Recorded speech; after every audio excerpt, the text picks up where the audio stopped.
ஸ்வவிருத் லேखन பார்த்துடலாம். ஓகேங்களா? ஸ்வவிருத் லேखनங்கிறது ஒண்ணு இல்ல, இது வந்து பயோடேட்டா அல்லது ரெஸ்யூம் ரைட்டிங்னு சொல்லுவாங்க.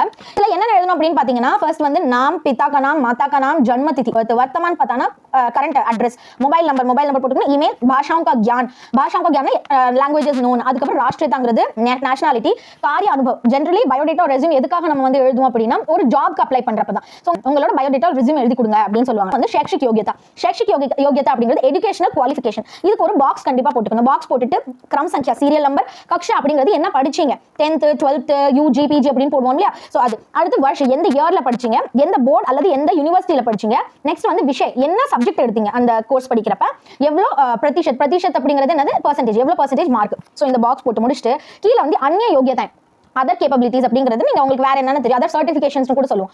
அதுக்கப்புறம் அபிருச்சி அப்படிங்கிறது உங்களோட இன்ட்ரெஸ்ட் அண்ட் ஹாபிஸ். கடைசியா நீங்க போட வேண்டியது உத்கோஷனா அப்படிங்கிறது டெக்ளரேஷன் போடுவோம். டெக்ளரேஷன் போட்டு இந்த சென்டென்ஸை நீங்க மனப்பாடம் பண்ணிடணும். மே பிரமாணிக்